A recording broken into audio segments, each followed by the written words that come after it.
What's going on, everybody? I have a 2007 Yukon Denali here. You know the drill. There's others, Suburbans, other things like that are the same vehicle. But I started to get a very pronounced clunk on deceleration and sometimes acceleration, sometimes turning, sometimes not. But anyways, I didn't really know what it was, and I think I have it narrowed down to the motor mount. And there's some really good videos out there on how to replace a motor mount. I'm not going to get into that here, but I did want to show you what it looks like if you have a bad motor mount.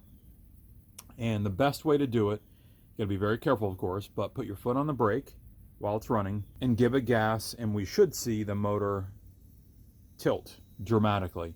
So I'm going to go ahead and do that. Do that now. Show you what it looks like.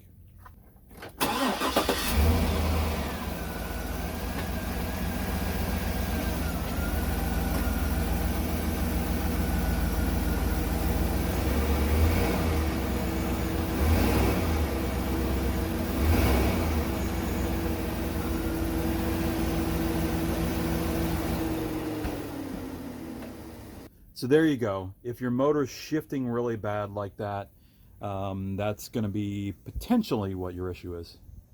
So originally I was just going to do a video on how to determine if your motor mounts are bad. There's some good videos out there that I've watched that I took advantage of before I took on the task of replacing my motor mount.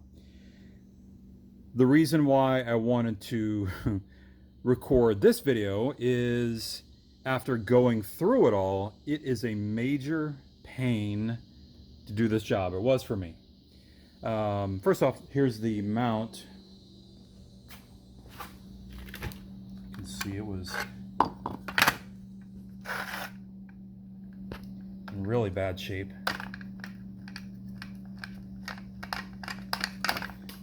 The other one, I believe they're oil filled and it's all sealed right in here. So this has been shot a very long time. So you can look at the other videos out there. This is not going to be detailed, but I'll tell you real quick what I did. I unbolted the 3 bolts that hold in the motor mount there. And I loosened the 4 bolts that are up against the block as best I could. And then I jacked up the motor with a catalytic converter. So the first thing is I'll recommend, I don't know if they detail it in the videos that I've saw, but I would recommend as soon as you get those 3 bolts off on the top here, those 3 here, that you go ahead and jack it up then, because it'll give you extra room to get those bolts out, because it's not easy. So that's number 1. So I struggled quite a bit trying to get those bolts out, and I got them out before I clued in. If you just get a little bit more room, it makes it a little bit easier to get the socket in there. So knowing what I know now, I had this already, but knowing what I know now, I would absolutely not attempt this job without a swivel socket. You could potentially do it, others I'm sure have, but this to me is worth its weight in gold when doing this job. This job, I think most people will say should take a couple hours. I don't know what the deal is. It took me maybe 6 total hours. Now it's hot out here. It's beginning of September. We're in Florida. It's extremely hot, not helping. But I struggled to get it out. I struggled to get the new one in. Yeah, so it just took me a lot longer. I'm pretty decent with mechanical stuff and working on cars, whatever, but so I don't know what they charge to do it, to fix this at a dealer. I'll put the cost for the motor mount here that I got from GM Parts Direct, and I'm guessing they probably charge another $300 to do it. I don't know. If that's the case, it's right on the line for me if it's worth it. Of course, now I could switch them out a little bit easier and quicker than before, but I just really struggled to get that out. The biggest issue you have is getting access to the bolts that are the 4 bolts up on the block there. Number 1, it's easier if you jack it up, which I did eventually, but still it's hard to get it out, hard to get access to those bolts. I used a combination. I mean, you can see at one point, this is all that I pulled out of my toolbox during the job. I started out with a couple sockets, whatever, and you can see all of the extensions that I pulled out. Just I use various combinations and so on, and of course this is critical. So I think what you'll find is you will use this swivel in different locations. Sometimes you'll have your 15 millimeter here, you'll put your swivel there, then your extensions, and then your wrench, socket wrench. Sometimes you may put your 15 millimeter there, your extensions, and then the swivel here, and then your socket wrench. I used it both ways. The other thing I would recommend is eventually I started up with the truck up on these ramps because I thought I was going to be able to get to it from the bottom. Absolutely no way, I could not get it. I know some can get one bolt, whatever. So for me, everything is through the top. That's how I got all this. I got them all out and in, the bolts. I definitely felt you needed to remove that drive shaft, that steering shaft. I also feel that you should remove the heat shield on the headers. That gives you just enough room to get it all out and in. You will be very intimate with the front of your vehicle. I was leaning over. I was literally at one point laying across here so that you can get all the way back down in there. So the sooner you just find a comfortable way around here, maybe put a pad down or something where you can literally get your head in there and your arms all the way down, the better. At first I was trying different extensions and ratchets and all kinds of stuff, and there's no substitute for just being close to your work. So another thing, because it took me so long, I actually started where this truck was out in the sun, had a fan going, and then of course as the day got longer the sun started shining, so I had to pull it in. Of course my steering and everything was disconnected. I did mark a B there and a T there, like most will recommend, but I was a little concerned about changing the steering and all that kind of stuff, but I think with the marks that really helped, and it went back together just fine. But just put your vehicle in a spot where you don't have to move it until you're done. So this is the old mount here, but you'll see the 4 bolts. Here's 2 of the 4 bolts that go into the block. The one thing that I wanted to point out is you're going to bend up your new shield all over the place. The top bolts on each side I could get underneath this way, but the bottom bolts I kind of bent this shield in, and so on to get access to the bolts. So you will manipulate that shield quite a bit until you get it all done, and then when you're done, bend it all back down, back to normal. But there's no way I could have got it in without bending that up in my mind, or get this one out, or get the bolts in, excuse me.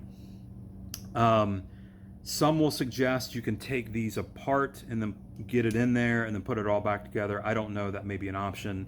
I did not want to. I think you can unbolt it here, but I don't know if that's a good option. Was not for me, but I think that does give you a little bit more room. So you're going to drop bolts, many times probably, sockets, all sort of stuff. So make sure you have a good area underneath your vehicle before you start, where you're not in the grass or whatever. Put something down so you don't lose all the bolts. Also, bolts and sockets, they would fall down and they would be all different parts of the motor, so I'd have to crawl in and out. But going on to the actual job, so getting the old one out, it was just basically as you might expect. You jack the motor up as everybody says, and then you kind of like manipulate the thing. You spin it. I think I spun it kind of back and then out. It took maybe a few minutes to figure it out. Of course there's other wires and stuff back there you don't want to kind of rip out, so be careful of that. But getting the new one in was difficult for me. I had the motor jacked up as much as I could, and getting it to where it would slip in. I got it in a really good spot, but the bolt holes would not line up. So my jack leaks a little bit, so every once in a while I have to go back and jack up the motor again. But eventually I literally had to get a crowbar, get it down in certain areas, and move the motor mount into position. Basically the plate, let's just say the motor was like this way, the plate was like this, so I kind of had to like force it into I mean, not hard, but harder than I could do with my own hand. So yeah, I got it in basic location. There's a little dowel pin, and I think everybody says once you get that dowel pin in there, you're pretty good. But it was in place. All these 3 bolts were lined up, but not the 4 on the block. So that you may have to kind of lift this whole thing back up and kind of twist it. Just know that you'll have to move it around a little bit. Hopefully yours is easier than mine. You may want to try the oil pan method instead of the catalytic converter. I don't know if that'll make a difference. It'll give you more clearance. I did not try that. It just was easier for me to do it the other way. Once I got the top left bolt in, I thought I was, you know, in a pretty good position, and I was. But the other 3, it was still twisted a little bit. So again, I had to kind of manipulate it around, and it's not easy. It's not something you can move around for me. With your hand, you had to kind of, I put a screwdriver in one of the screw holes and kind of, you know, positioned it that way. Sorry for the rambling. I'm trying to piece it together and make sure I don't leave anything out. I would definitely take this off as well. It gives you a little bit more clearance when you're lifting the motor. But yeah, that's it. I mean, it's not hard to do, but it is extremely aggravating, and it's not easy. I mean, the concept is very simple. It's just hard to kind of figure out how to get the original part out, and then hard to figure out how to get the new one in, get the bolts all in. But literally, I would just find a comfortable way to dive in head first. Not literally, but just, you know, I'm you know, got kind of average to long arms, and I'm average to tall height. So I can, you know, basically reach all 4. I mean, ultimately, when I was putting the new one in, I just was down in there, got all 4 bolts, started by hand. It was not easy, but I did it. But that's the way I recommend doing it. I thought about taking off the tire. You can actually see 1 or 2 bolts from in there, but I didn't see a really good way to access it. But you may want to try taking the tire off, the fender well. But I just think ultimately you're gonna have to go through the top. So yeah, anyways, I just wanted to kind of give my twist on watching other videos and what I learned from them and my experiences. So hopefully that helped. You know, I would at least plan for 4 hours to do the job, maybe even a little bit longer than that. So hopefully you'll have a little bit more. I mean, if I had more clearance and could get the motor mount in and out, that would save a ton of time. So it may even be better. I even thought about doing both at the same time, because I think this one's bad too. So yeah, hopefully that helps. Top takeaways are: be comfortable getting deep in there with your hand, putting the bolts in. If you can't reach it, it's gonna be tough. Maybe put some sort of pad up here to make it more comfortable. My whole front chest and stomach is sore from laying on it so long and diving in there. I think I mentioned already, but if I had some sort of platform that was maybe bumper height, that would be really nice. So you know, I even thought about taking those 2 pots, putting a board there, but everything I was kind of slipping off of. But if you got a way to kind of elevate yourself, I was using that, and it was slipping as well. So some sort of stable platform that you could put up here that could enable you to get back in there, that would be very helpful as well. So anyways, hopefully that helps. If you have any questions, let me know. Yes, you can do it yourself. Technically it's easy, but it's aggravating, and it's going to take you a while, and it's